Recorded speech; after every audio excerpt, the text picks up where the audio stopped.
Universidad Católica de Oriente. A la verdad, por la fe y la ciencia. Vamos a tener acá un conversatorio.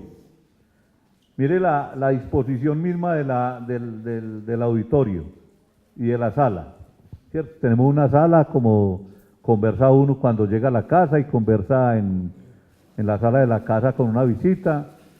Los compañeros van a hacer una conversación fluida sobre el tema de educación de jóvenes y adultos, basado más que todo en la experiencia que hemos tenido en el servicio educativo rural, que es un modelo de educación flexible reconocido por el Ministerio de Educación Nacional, que es un modelo que ya tiene compromisos con entidades privadas a nivel nacional, con las cajas de compensación, con las fundaciones, con otros ministerios como del Interior, que es un modelo que ya está siendo observado por países como México, un convenio con la Universidad La Salle Bajío, con Panamá, con el gobierno de Panamá, que es un modelo que está siendo observado por Guatemala. ¿Para qué? Para que nosotros asesoremos a esos países en temas de esta educación de jóvenes y adultos. Entonces, va a tener 3 enfoques, que son las perspectivas técnicas, pedagógicas y metodológicas, la administrativa y legislativa, y el enfoque psicosocial de la educación de jóvenes y adultos. Entonces yo los voy a dejar en compañía de los 3 conversantes, pero en un término más amable, de los 3 conversadores. Nosotros vamos a observar la conversación, vamos a tener posibilidad también de observar un video en un momento de la conversación y esperamos que ustedes participen o con preguntas o con aportes o con experiencias que muchos puedan tener de educación de jóvenes y adultos. Feliz tarde, muchas gracias y nos vemos hoy, mañana, todo el día por acá. Que estén bien.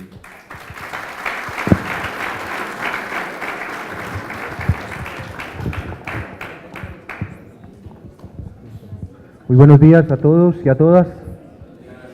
Bueno, como bien lo decía don Guillermo, a las puertas de la celebración de los 20 años del Servicio Educativo Rural, como modelo flexible, como producto de un trabajo y reflexión de la Universidad Católica de Oriente, pues en un evento como estos, donde se reúnen futuros docentes en formación, se reúne el potencial para diferentes departamentos, municipios y zonas, pues la universidad ha estimado pertinente contarles e invitarlos a participar en un proceso educativo con un segmento de la población muy específico, muy especial, que es la educación para jóvenes en extraedad y personas adultas. Aquí estamos reunidos 3 de las personas que durante los últimos años hemos estado a cargo de orientar y de acompañar los procesos del SER en el grupo de investigación del SER. A mi derecha se encuentra Dani Erecenarro Cuartas, coordinador del área técnica y operativa. A mi izquierda, coordinador Marvin Barros Lesmes, coordinador del área psicosocial, todo lo que corresponde al acompañamiento de ese trabajo con las comunidades, que son comunidades que, si bien reciben una formación académica, también reciben una formación en desarrollo integral humano. En mi caso, Miguel Ángel Manzanares, coordinador pedagógico del modelo SER. Lo que vamos a hacer es una dinámica muy sencilla.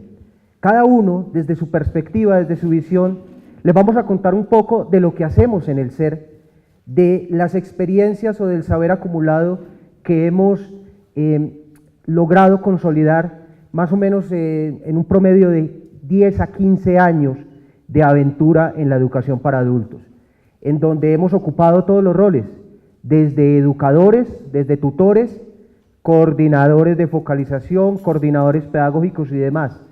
Sabemos lo difícil que es consolidar un equipo de docentes para este tipo de educaciones, partiendo de que no son una prioridad para muchos gobiernos. En este caso, Colombia presenta muchísimas falencias en términos de educación para adultos, pero ¿cuál es la idea de este evento? Es también generar en ustedes esas inquietudes y esas reflexiones, esa intriga e inquietud sobre cómo vamos a trabajar y atender a esta población. Entonces vamos a iniciar conociendo cómo funciona este tipo de educación en Colombia, y para ello va a intervenir Daniel Ezenarro Cuartas. Bueno, Miguel, muchas gracias, buenos días para todos y todas. Ya entrando pues como haciendo claridad de la educación de jóvenes y adultos, podemos hablar del decreto 3011, que es de 1997, del 15 de diciembre, se sacan el decreto para poder estipular la normatividad de la educación de jóvenes y adultos. Pues ya eso lo hablaríamos más adelante o conversarlo más adelante, de que primero es un proyecto que es un decreto que va a cumplir 20 años y tenemos que empezar como a reformularlo. Pero lo central del decreto 3011 es hablar de la educación de jóvenes y adultos, o ¿por qué jóvenes y adultos?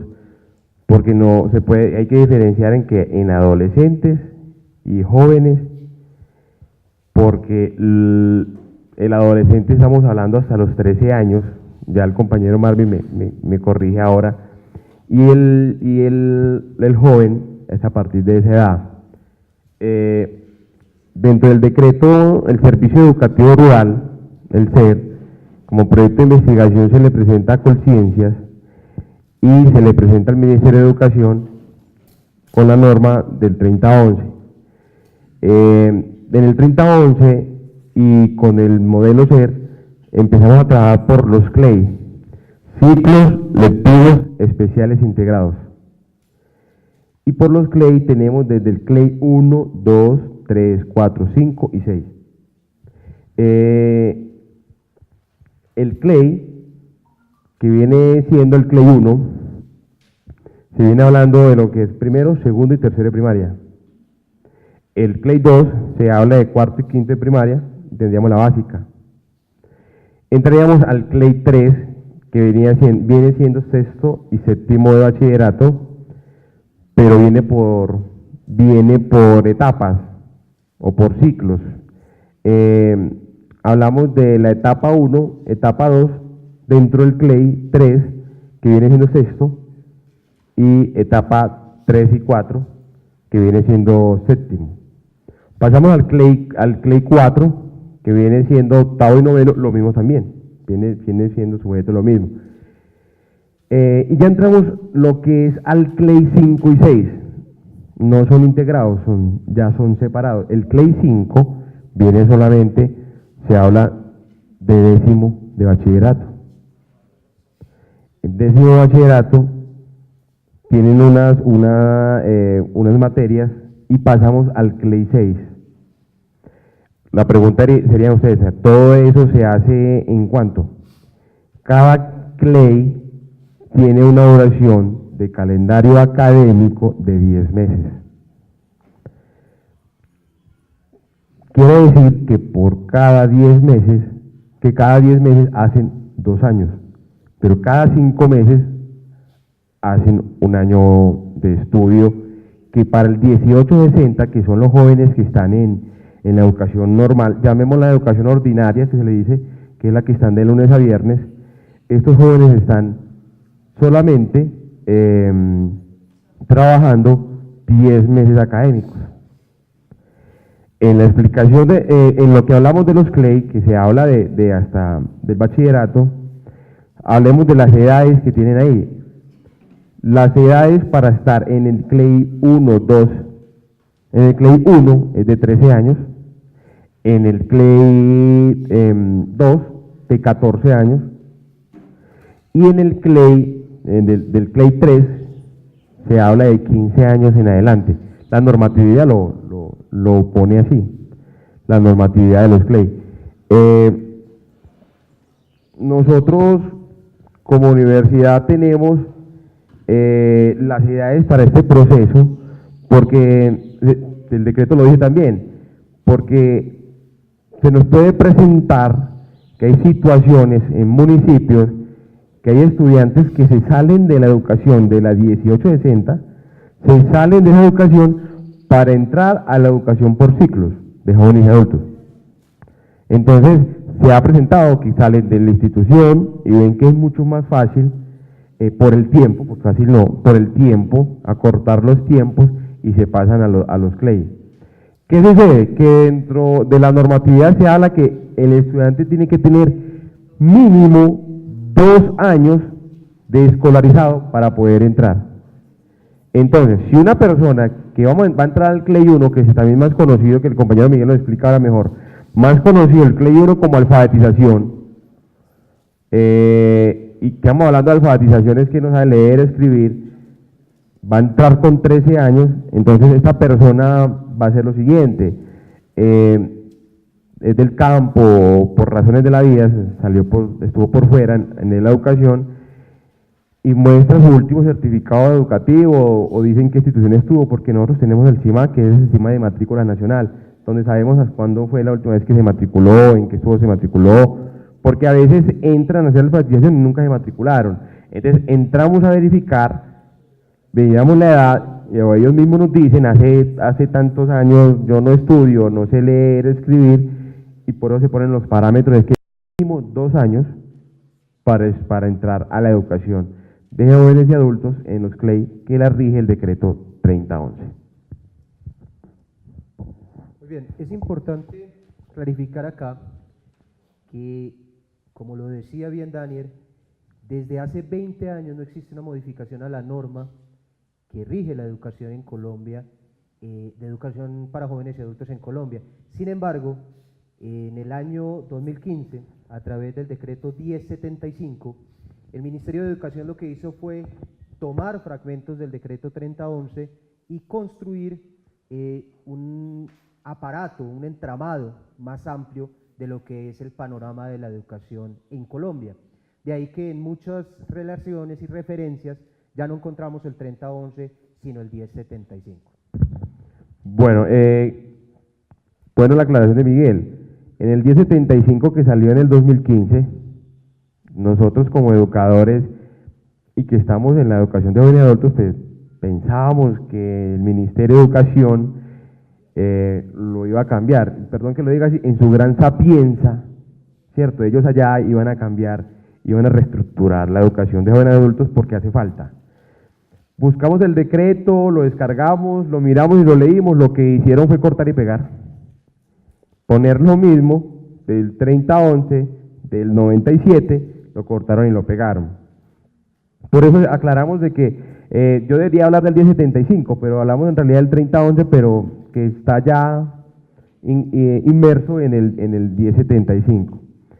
Dentro de la parte administrativa, de la parte operativa del servicio rural del CLEI, encontramos lo que es las formas de operar el modelo.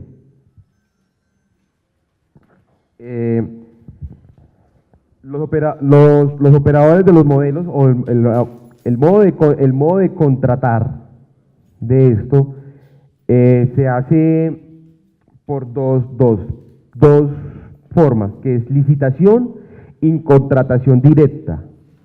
La licitación, sabemos que se presentan varios operadores, hacen una oferta, miramos, ellos miran la oferta, quién se adecua mejor, también se habla de la parte administrativa, económica, quién tienen recursos, el modo de operar y su modelo. Y tenemos la contratación directa.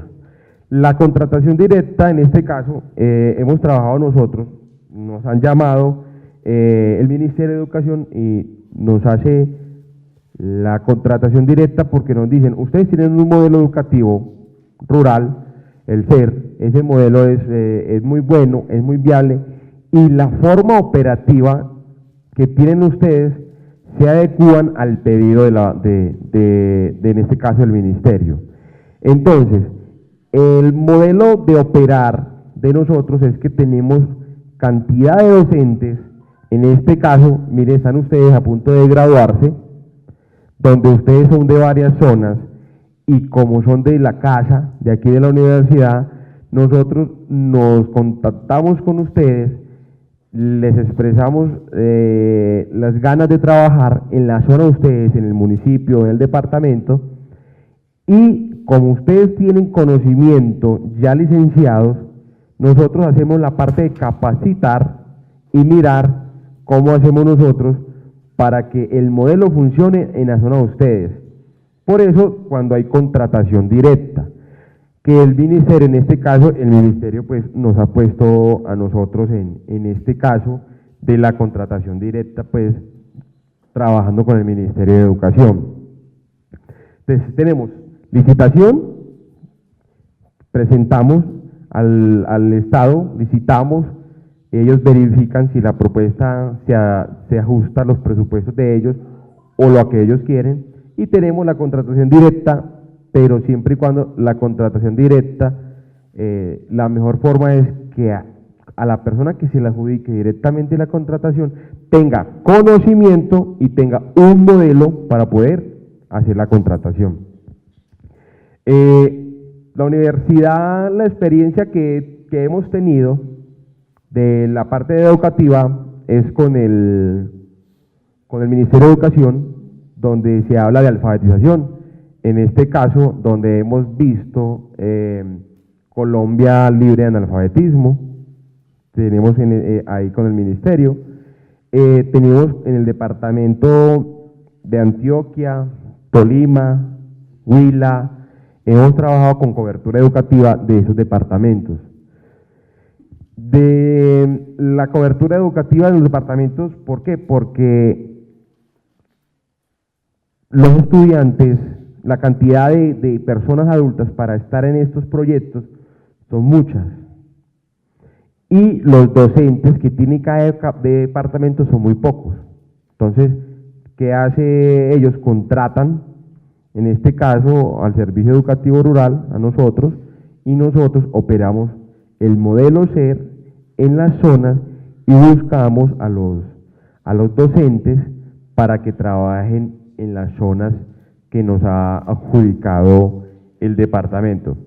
Tenemos la contratación con Fraternidad Medellín, es el grupo antioqueño del GEA, y ellos también nos contratan a nosotros, que es Fraternidad, para trabajar con grupos y estudiantes de municipios lejanos donde se han estado el conflicto armado de los dos grupos al margen de la ley, se trabajan allá también con el modelo SER. Tenemos en estos momentos el proceso que estamos trabajando nosotros es con la caja de compensación Confama. Confama nos tiene a nosotros con unos grupos a nivel departamental. Se trabaja también en las comunas del área metropolitana de aquí de Medellín. En las comunas estamos en el proceso de unos grupos que se llaman los NINES, ni trabajan ni estudian. Esto es también con el sector público, con la alcaldía, pero Confama es el que nos contrata directamente a nosotros y nosotros operamos el modelo SER. Y estamos a nivel, en Confama se trabaja a nivel de las empresas, no se trabaja con la población, la población normal, la que están por ahí en el campo, no, con las empresas. En este caso nosotros trabajamos con las minas, estamos en el municipio de Segovia, en el municipio de Remedios, donde están con las empresas mineras. El trabajador, por estar en su caja de compensación, el trabajador hace uso de estar en la caja, ¿cierto? En la caja familiar, y Confama les subsidia a ellos la educación. Cuando les subsidia a ellos esa educación es sin ningún costo. Ellos nos contratan a nosotros como modelo, operamos en las minas, con los trabajadores de las minas. En la MAGA es con los trabajadores de la carbonera, ¿cierto? De las minas carboneras. Y estamos en Urabá con las bananeras, estamos acá en el oriente con las floristerías, estamos en el Bajo Cauca, Urabá, oriente, norte, nordeste, con los trabajadores de la empresa de Hidroituango, que están en Ituango, en esa zona de allá, en los trabajadores que trabajan con las empresas públicas. Ellos están allá y vamos al campamento de ellos, y en ese campamento nosotros llevamos al docente. Eso es lo que es el servicio educativo rural. Nosotros, en las zonas más lejanas, buscamos y llevamos al docente para que el docente esté en esas zonas. Eso es como la parte, pues, como operativa de la contratación, de los CLEI, de qué empresas estamos trabajando, sector público, sector privado. Eso es lo que hablamos nosotros así. De esto podría yo hablar 2 horas, pero el hecho no es que se duerman, el hecho es como que tengamos como claridad con eso. Ya ahorita vendrán preguntas, ¿cierto? Entonces les agradezco este pequeño espacio. Gracias, Daniel. Contarles que durante los últimos 3 años, la Universidad Católica de Oriente, a través del SER, ha alfabetizado un promedio de 50.000 personas. 50.000 personas en más de 18 entidades territoriales certificadas. Cuando hablamos de esto, hablamos de departamentos y municipios que son certificados en educación. Esta es una cifra enorme que aporta en el sueño de declarar a Colombia un territorio libre de analfabetismo. Sin embargo, como bien lo decía Daniel, no solo llegamos al nivel de alfabetización, sino también formamos hasta la educación media técnica. Esas son, pues, las bondades que tiene el modelo educativo de la universidad, un modelo que está presto a que ustedes lo estudien, lo conozcan, lo investiguen y lo complementan. Creo que 1, 2, sí suena. Listo. Bueno, para empezar un poco ya el tema de lo pedagógico, de cómo enseñamos, que creo que es una reflexión que a todo maestro debe importar, yo me voy a remitir a un libro de Paulo Freire, pedagogo brasilero o brasileño. No sé si ustedes lo hayan escuchado a lo largo de su formación. Sin embargo, los invito, si no lo conocen, a conocerlo, a explorar. Libros de él, el más famoso quizás es Pedagogía del Oprimido, también tiene Pedagogía de la Esperanza. Y hay un libro que les invito a todos los maestros a leer que se llama Cartas a quien pretende educar. Un compendio de cartas donde él reflexiona sobre diferentes aspectos, desde cómo llegar a mi primer día de clase, hasta el miedo que me da a mí afrontar la labor docente. ¿Por qué? Porque Freire entiende que detrás del maestro hay un hombre, hay una mujer, hay temores, hay esperanzas, hay miedos, hay vacíos. Freire, en esta primera carta, saca un fragmento muy bonito que dice: el aprendizaje del educador, al educar, se verifica en la medida en que éste, humilde y abierto, se encuentre permanentemente disponible para repensar lo pensado, para revisar sus posiciones, se percibe en cómo busca involucrarse con la curiosidad del alumno y los diferentes caminos y senderos que ésta lo hace recorrer. Desde el comienzo, Freire nos está diciendo que una de las actitudes básicas del docente es atreverse a repensar lo pensado. No solo a través de un acto de emancipación, decir, esto no sirve, voy a hacer otra cosa, sino evaluarse a sí mismo. Y esa tendencia es una de las invitaciones que les hacemos en esta mañana. Piensen cuáles son las convicciones que tienen para ejercer la docencia.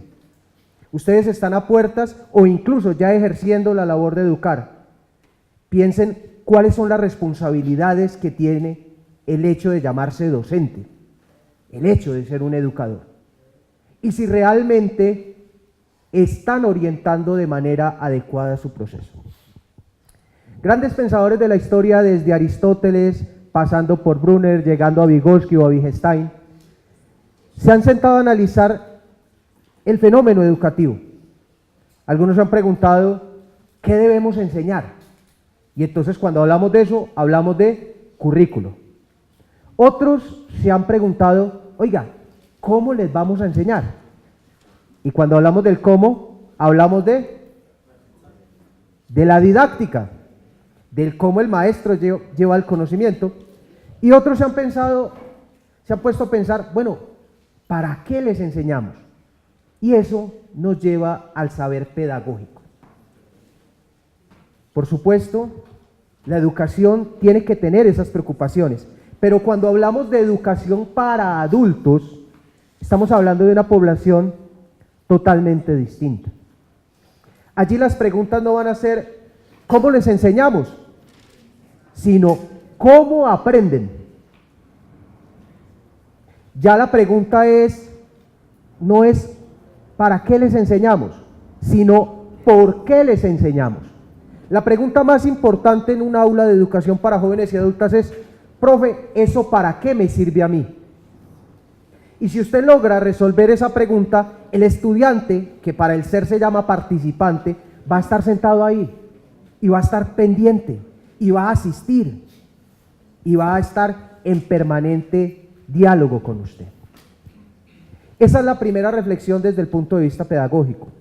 ¿Cómo ya el aprendizaje desde esta educación, que son educaciones diferentes, ya no se va a centrar en esa razón filosófica, sino en una razón práctica, en hechos tangibles, en darle significado a lo que se hace en el aula?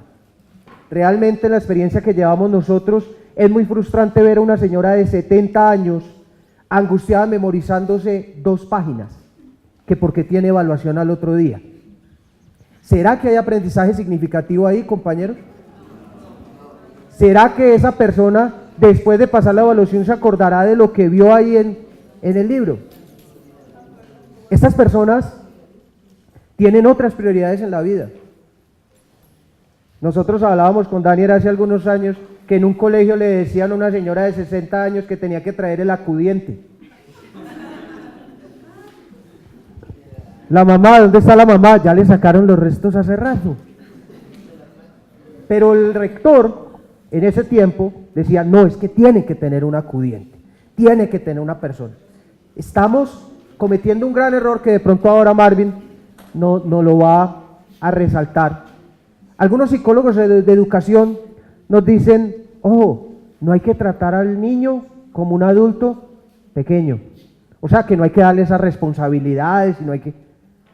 Desde la educación para adultos decimos, ojo, no hay que tratar al adulto como un niño grande, porque entonces tuvimos una experiencia en Urabá donde el profesor cogió y gritó a unos estudiantes y los estudiantes se le pararon y le buscaron pelea, porque es que usted le grita a un estudiante pequeñito, ¿cierto?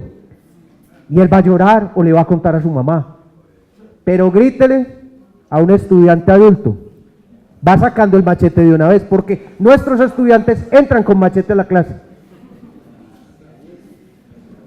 Así que aquí hay que repensar este tipo de educación. Lo otro, una educación interactiva, una educación que busca formar para la vida, tiene que tener un maestro más activo, no maestros que se queden dormidos en un conversatorio de educación para jóvenes y adultos, ni que estén pensando en el refrigerio, ya ahorita viene. No se preocupen, aquí se come muy bien. No, exige docentes inquietos, docentes que tengan un alto compromiso con sus comunidades. Y desde una vez se lo decimos, y que me desmienta Daniel, aquí no se paga bien, en la educación de adultos no se paga bien, y no estamos hablando de la universidad, estamos hablando de toda la educación para jóvenes y adultos. Usted lo contratan como docente y termina siendo amigo, enfermero, psicólogo, sexólogo, prestamista, abogado, panelista, y por eso no le van a pagar más.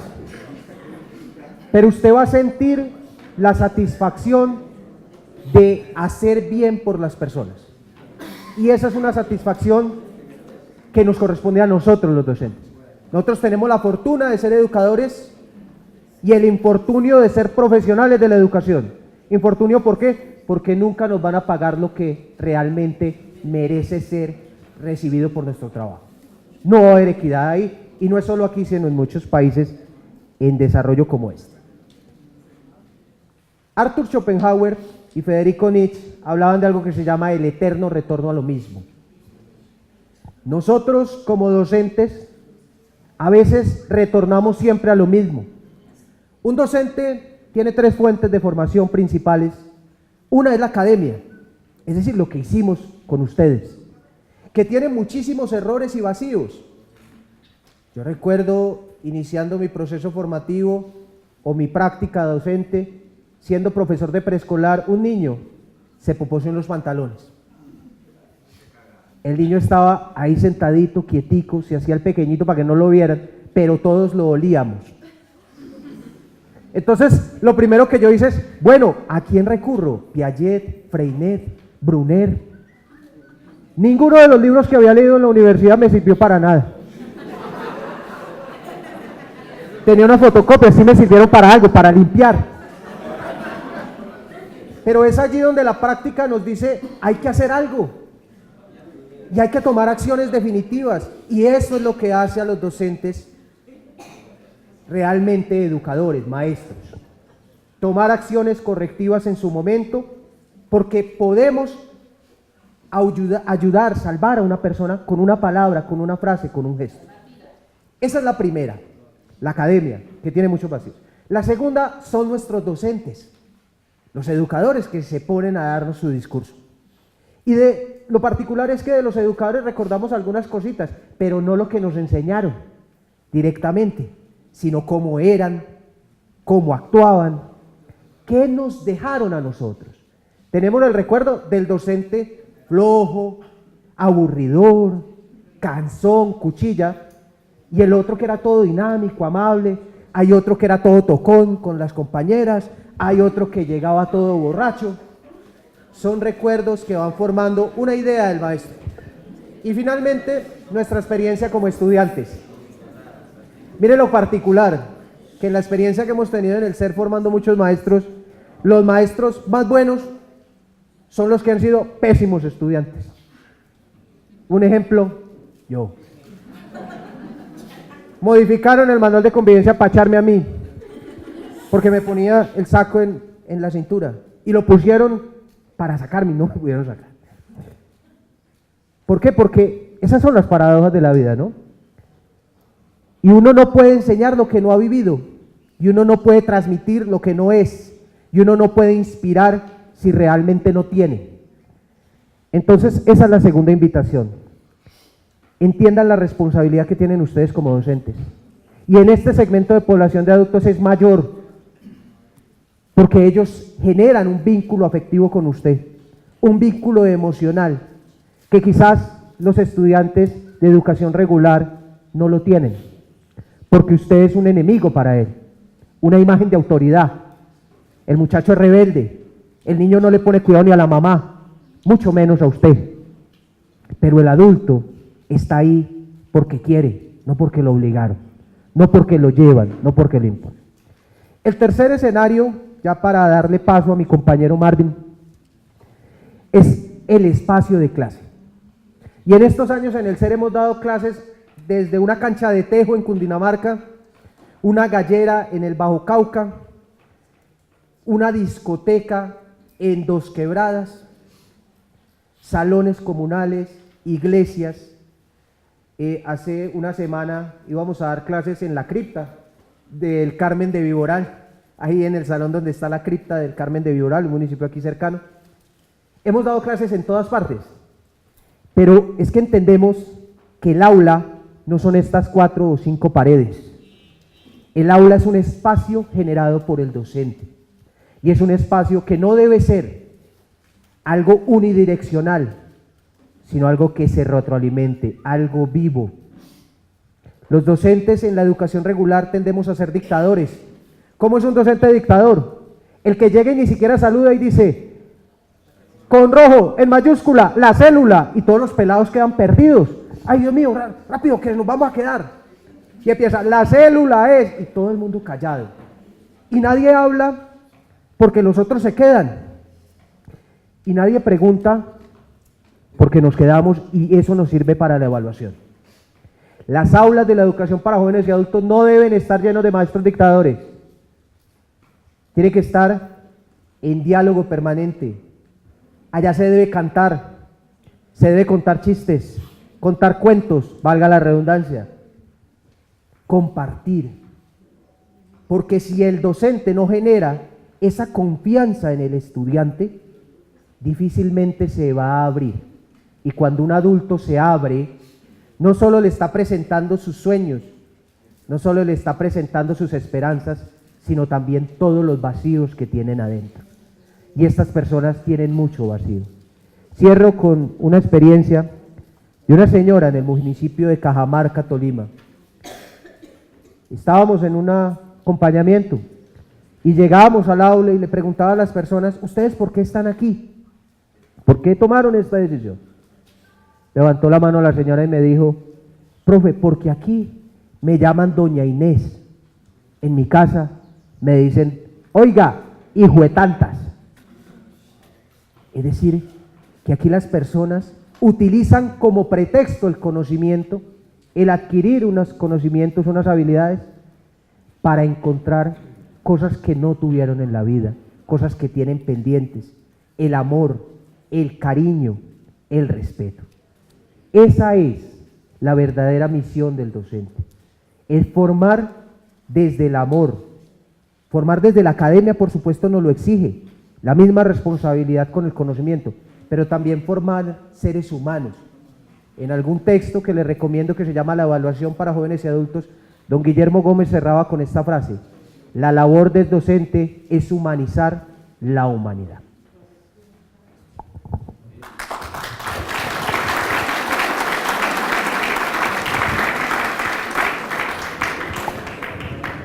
Bueno, buenos días para todos. Es bien interesante compartir estos espacios, diría yo que poco convencionales, aunque parecieran ser más de lo mismo. Cuando uno se sienta en un auditorio y cuando uno hace parte de un programa académico, a menudo cae en el error de pensar que el mero hecho de estar matriculado o el mero hecho de estar en mi fase final de formación significa que ya tengo poco que escuchar o ya tengo poco que aprender. Nosotros, los que de pronto ya vamos un poco más adelante en el camino de la formación, hemos comprendido de pronto un poco lo que Miguel mencionaba ahora, y es que la universidad es un mar de conocimientos con 1 centímetro de profundidad, ¿cierto? Entonces, cuando yo pienso que como profesional me formo en 10 semestres de virtualidad y ya sé lo que hay que saber en la vida, ya empecé mal, ¿cierto? Porque mi proceso formativo es una práctica que me ha de durar toda la vida. Y yo creo que todo profesional o todo buen profesional se construye más desde la escucha que desde la expresión. Porque esas cosas que tú como profesional vas a salir a decir a la calle o vas a salir a decir en el aula, seguramente son muchas de las cosas que escuchaste sentado en un lugar como este, ¿cierto? Entonces, hablar, dicen los psicoanalistas, hablar es una necesidad, pero escuchar es un arte, ¿cierto? A veces vivimos más pendientes desde la necesidad que desde el arte de escuchar. El arte de la escucha es el verdadero arte formador, ¿sí? Y creo que es un tirano aquel que sin haber escuchado durante todo su periodo formativo sale al aula de clase a exigir que alguien le escuche. ¿Vale? ¿Eso a qué nos lleva? A un tema bien interesante. Desde la perspectiva desde la que yo asumo los procesos pedagógicos como psicólogo, he sido un defensor acérrimo, un partidario de defender una posición bien interesante. Uno enseña más con lo que es que con lo que sabe, ¿cierto? Ya lo mencionaba Miguel ahorita. ¿Para qué me sirve Brunet? ¿Para qué me sirve Nietzsche? ¿Para qué me sirve Schopenhauer frente a un niño poposeado? ¿De qué me sirve la teoría cuando la realidad me impone unas necesidades distintas? Entonces el docente que se forma desde esta perspectiva a nivel general siempre será un buen docente, siempre y cuando más allá que pensar en una ocupación o que pensar en una profesión como tal, esté pensando en su vocación. ¿Para qué soy bueno? Vocación entendida como ese llamado trascendente, ¿sí? Estoy dispuesto a hacer algo, así no me paguen lo que yo creo que merezco. Hay un tema complejo con ese tema de la ponderación económica, ¿no? Y es que la lectura general, sintomática y muy triste y muy preocupante, es que el docente siempre, desde esa mala, digamos, ponderación económica, ya lo decía, siempre se está quejando de que no es bien pago, siempre le está exigiendo al mundo que le dé más, que porque su labor es invaluable, quizás tenga razón. Pero lo más triste y lo más denigrante y lo más antiético, diría yo, es que se está justificando en su mala retribución económica para ejercer mal su labor docente. Es que a mí me pagan mal, entonces yo trabajo mal. Es que a mí me pagan el mínimo, yo trabajo el mínimo. Entonces, ahí es donde uno se hace preguntas. Entonces, ¿por qué no te vuelves inversionista de la bolsa? ¿Sí? ¿Por qué no te dedicas a otra cosa? ¿Y por qué no entendemos que lo que está en juego en el aula de clase no es un montón de chorizos, ni son 100 metros de tela? Si tú eres confeccionista y dañas una camisa, esa camisa se reprocesa, o si está muy mala, se pica y se bota y no pasa nada. Pero si tú tienes 40 alumnos cada año a los que les estás dando mal ejemplo en el aula, son 40 vidas que te estás tirando por año. Y muchas veces en la vida, uno como psicólogo en su consultorio, hay daños que se hacen en las vidas humanas que no tienen reproceso. Hay daños que se hacen en la vida que no tienen forma de corregirse, ¿cierto? Entonces, entrando un poco más en contexto, yo pienso que la labor educativa es un acto de amor. Y tengo suficientes argumentos para sustentar por qué la educación es un acto ante todo de amor. ¿Quiénes nuestros primeros maestros en la vida cuando nacemos? La mamá. La mamá porque te enseña a caminar, la mamá porque te enseña a hablar, la mamá porque te enseña a comer. ¿Por qué te odia? Porque te ama. Entonces, ese instinto que nos lleva a enseñarle algo a otro debe ser un instinto de amor, debe ser una praxis de amor, ¿sí? ¿Cómo aprende un adulto? Nos preguntábamos ahorita. Un adulto aprende como aprende cualquier persona, pero lo que pasa es que su modo de absorber el conocimiento es diferente. Es decir, en los niveles de alfabetización podemos hablar de que un adulto no sabe leer y no sabe escribir, así como un niño de 4 años no sabe leer y no sabe escribir. ¿Qué hay que enseñarle a ese adulto? Lo mismo que a ese niño. Pero ¿cómo se lo voy a enseñar? ¿De la misma manera? No, porque ese adulto, dice la teoría, ya ha elaborado unos procesos o unas funciones cognitivas diferentes. Entonces un adulto, desde la psicología hablamos que ya ha desarrollado lo que se llaman los niveles complejos o las funciones superiores del pensamiento. Entonces, para hablar en buen cristiano, un adulto ya no te come calentado. Usted le dice al niño que la tierra es cuadrada y como él no tiene un antecedente y como él ve en ti una figura de poder y de autoridad, él dice, ah, sí, la tierra es cuadrada.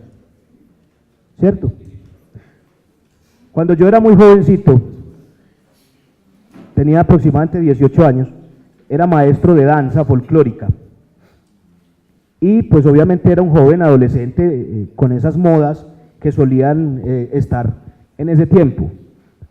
Entonces yo solía portar un arete, pero obviamente por ese tema de la presentación personal, cuando yo llegaba a dar clase a mis chicos, me quitaba el arete y lo guardaba. Un día llegué tarde y no me quité el arete. Entonces llega un niño y me dice, profe, ¿usted tiene arete?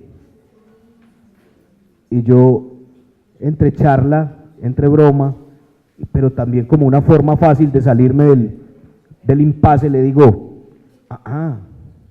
arete no, es que eso es un remedio. Eso es un remedio, no, sino que es que yo sufro de vértigo, y entonces yo me tengo que poner una cosa ahí en el oído para el vértigo. Ya, la cosa se quedó así y yo salí muy orondo. Al rato, cuando ya llegaron todos los alumnos en corrillo, llegaron 3 o 4, porque los niños no se pierden de nada. Dicen, ¡ay, el profe tiene una areta! Y yo, ahora sí me crucificaron. Llegaron todos, profe, usted tiene una areta. Y llegó el niño que había llegado primero. Y hizo exactamente lo mismo que yo había hecho con él. Eso no es una areta, no es que el profe sufre de vértigo y ese es un remedio. Y todos me miraron y se fueron. ¿Qué significa eso? Que si yo no aclaro, porque luego me vi en la necesidad de aclarar eso. No, muchachos, mentiras, esa sí es una areta, pero bueno, me tocó explicar. Pero si yo no hago eso, esos niños quizás hoy en día, cada que ven la novia con unas cosas ahí, piensan que la novia sufre de vértigo, ¿no? Entonces, ojo. Pero ¿qué pasa? El adulto no va a funcionar desde esa perspectiva. El adulto va a funcionar desde otro lado. El adulto primero va a preguntar, a mí me importa que usted tenga un arete, ¿cierto? O usted le dice, vea, yo tengo un arete, y el adulto le va a decir, problema suyo, ¿cierto? A mí no me importa, ese es su lío. Entonces, cuando yo llego donde un adulto y le digo, venga, ¿a usted no le gustaría aprender a leer y a escribir? Y dice, yo con 50 años ya le demostré al mundo que uno puede vivir sin leer y escribir.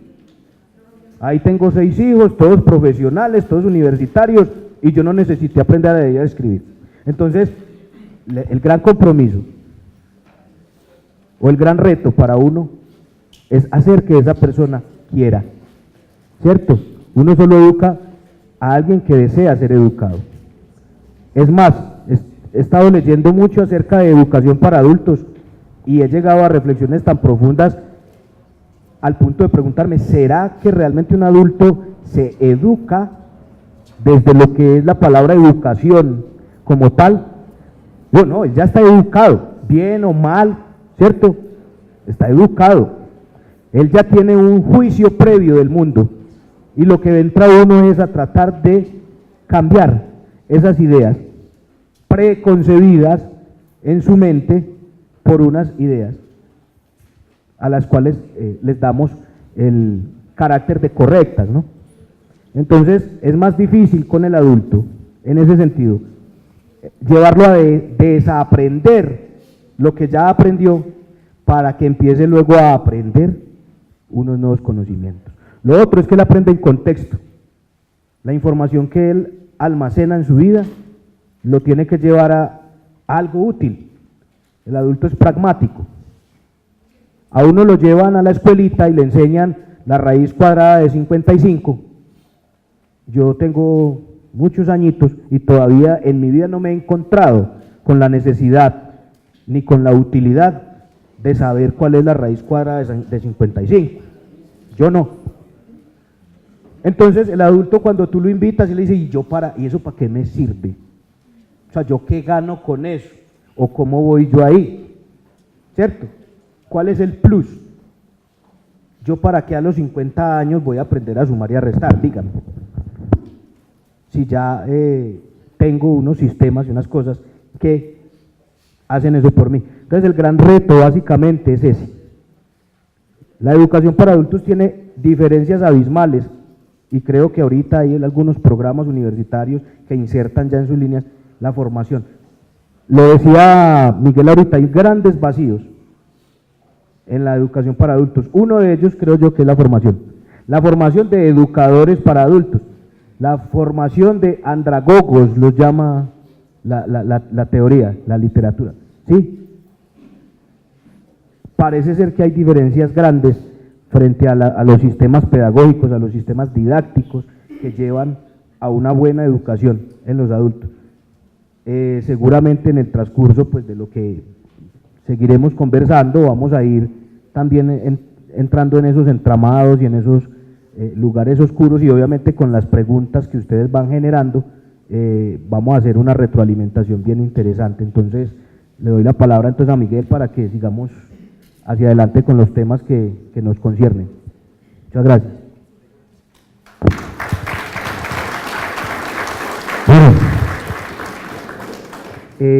Como un diálogo tiene que ser bidireccional, recíproco.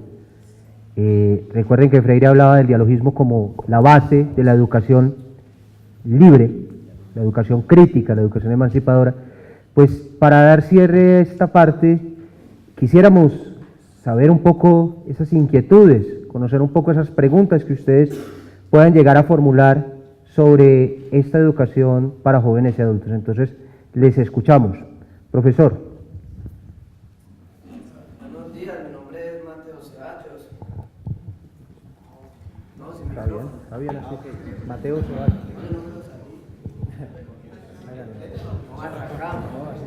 Buenos días, mi nombre es Mateo Ceballos. Por la ayuda de Dios me gradué de licenciatura en Educación Física muy pronto. Lo primero es expresarles mi admiración y mis felicitaciones a los tres coordinadores del programa SER de la universidad, porque yo admiro mucho las personas, la educación, las personas de más edad y la educación, como usted lo decía, los quiero felicitar por la frase de 50.000 personas alfabetizadas. Enseñar a leer y a escribir debe tener una recompensa interna para los docentes inmensa. Yo he leído, el 28 de septiembre salió el decreto, si no me equivoco, 1578, que habla de la educación en las zonas post-conflicto de las FARC. Yo estoy muy interesado en esa convocatoria, porque a mí me gustaría enseñar en pueblos, personas violentas, personas analfabetas, personas con mil y un inconvenientes para poderse educar. Y ahora, yo había medio escuchado del programa SER de la universidad, ahora que ustedes me ampliaron un poco más, me gustaría también hacerles saber que me gustaría trabajar mejor desde la mano de la universidad, por la educación, por la alfabetización de las zonas de difícil acceso de la nación. Y hacerle a los compañeros, a los que también les gustaría, es un decreto 1578, lo expidió obviamente la ley, no sé qué organismo porque no soy muy politólogo, pero el Ministerio de Educación durante el desenlace de este fin de año va a sacar la fecha de la convocatoria para los que deseen y también se animen, y ya tienen la información. Muchas gracias, Mateo.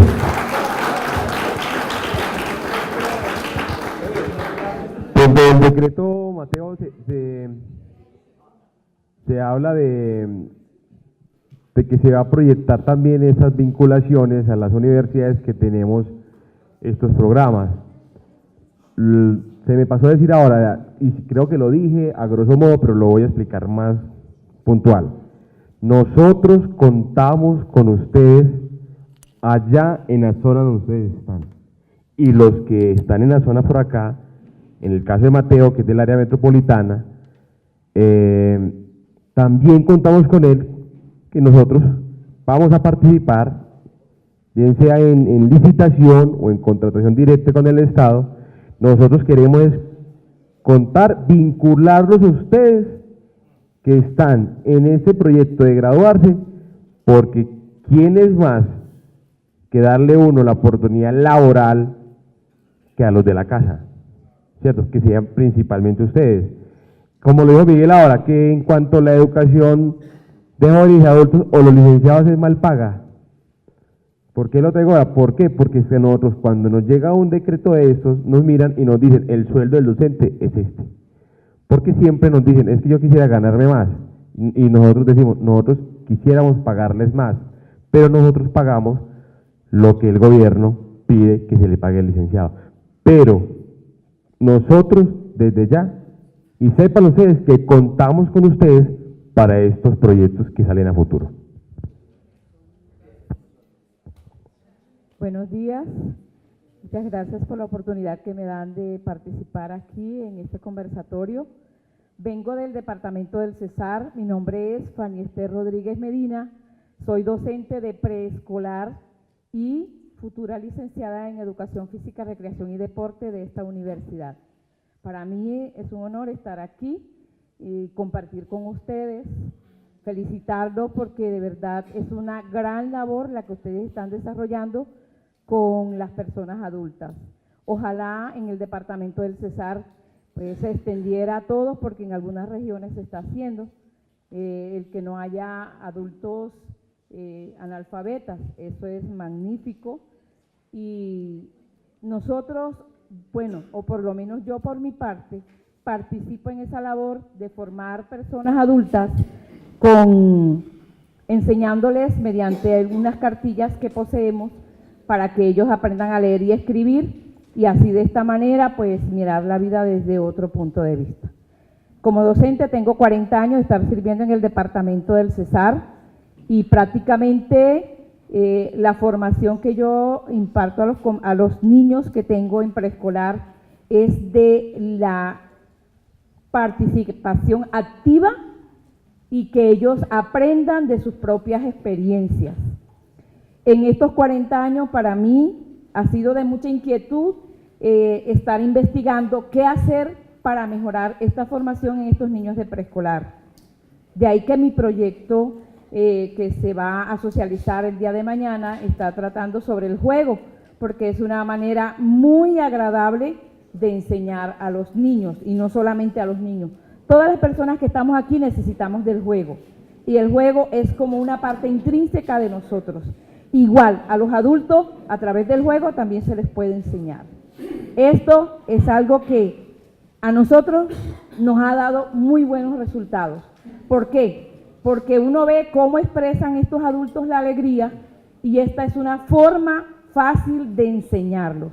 Mediante el juego, la recreación. Es necesario que nosotros como seres humanos tengamos estos dos aspectos. el juego y recrearlo, sea en grupo, sea solo o sea con 2 personas. De todas maneras, esto es muy importante.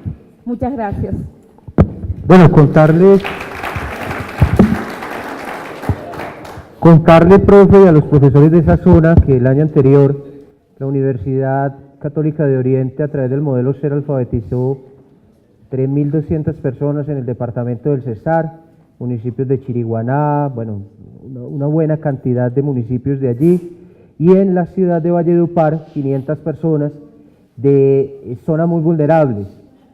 Igualmente, recomendarles a todos los docentes, tanto para educación de niños, jóvenes y adultos, un libro de Huizinga llamado Homo Ludens, que debe ser un punto de referencia de todos ustedes como licenciados o futuros licenciados en Educación Física, Recreación y Deporte.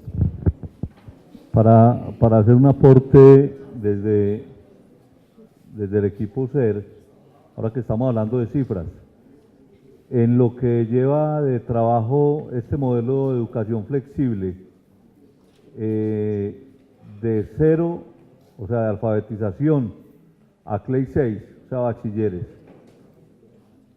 tenemos en la estadística nuestra, en todo el país, unos 176.000 egresados. Nosotros hemos participado en todos los programas del PER, Proyecto Educativo Rural del Ministerio, pero hemos estado inclusive en el Cesar empezamos a trabajar en Curumaní, en 5 sectores que se llaman los Países Bajos: Champán, La Chinela, por el camino a Pailitas y demás. Hemos estado en el Cauca, en el municipio de Totoró. Nosotros tenemos experiencia con población indígena, con los Totoroes en el Cauca y los Nazapaes y Nazayube, con los Guayunaiki en La Guajira, ¿sí? Con los Guayú, con población campesina, experiencia con población con reclusos. Hemos estado en las cárceles, con colonos en San Vicente del Caguán, en los 2 litorales hemos estado también. Entonces el SER tiene una característica y es que es una educación contextualizada, crítica y de calidad.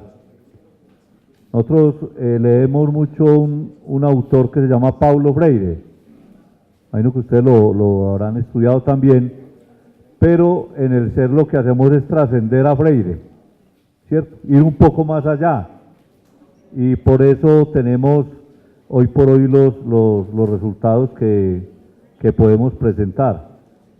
En este momento yo les pudiera decir que para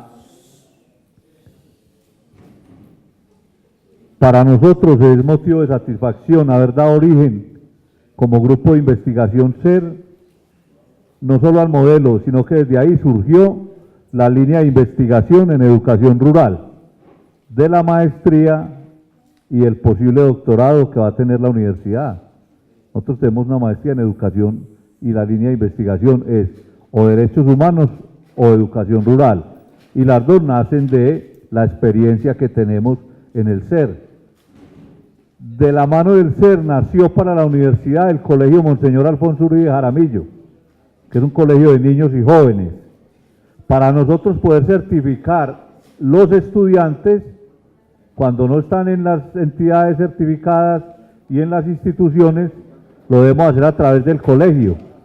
Y como la universidad no tenía colegio, creamos el Alfonso Uribe Jaramillo, que hoy es un colegio que funciona, mañana lo van a conocer, dentro de la universidad, y tiene más o menos 950 estudiantes. Ya es un colegio que tiene 15 años, tiene un modelo educativo para ellos propio, pero dentro del PEI del colegio hay 2 vertientes: proyecto educativo urbano y proyecto educativo rural, ¿sí? Porque siempre nos ha preocupado eso, no solo la ruralidad, sino la educación de adultos en su contexto.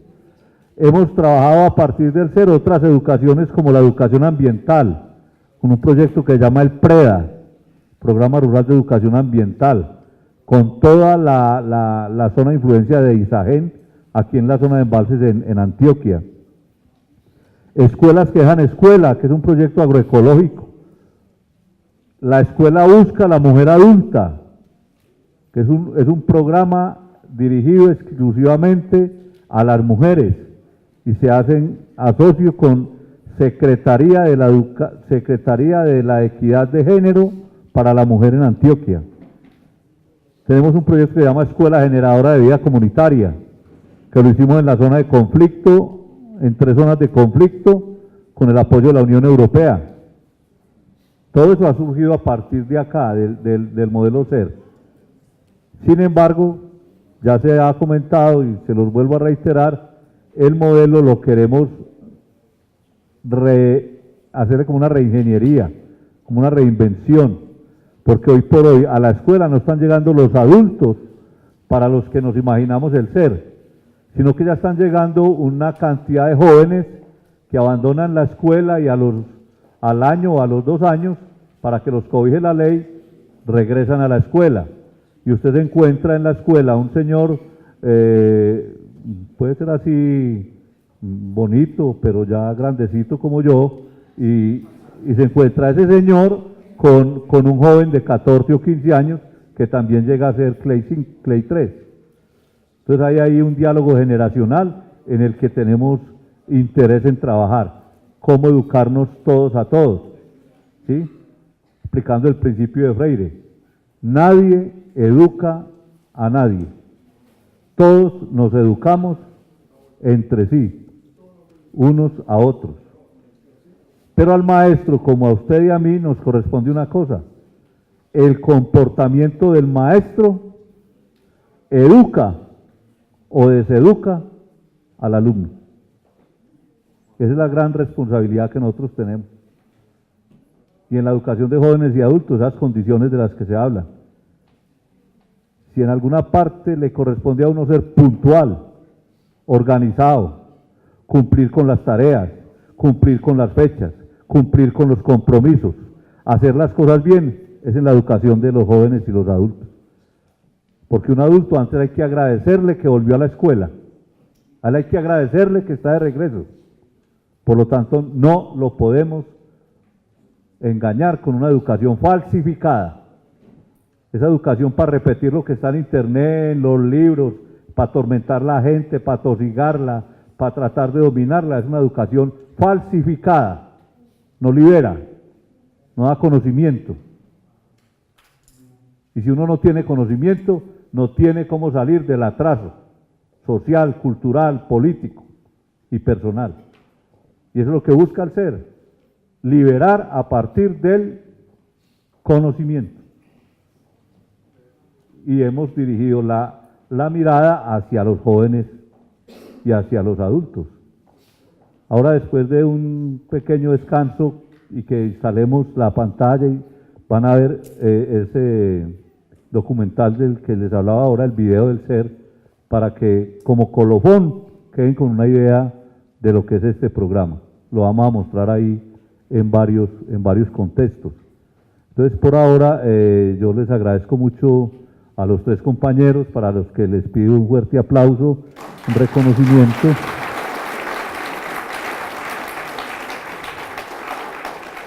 Espero que ya les haya pasado el susto, entonces, yo los vi muy apropiados de la cosa.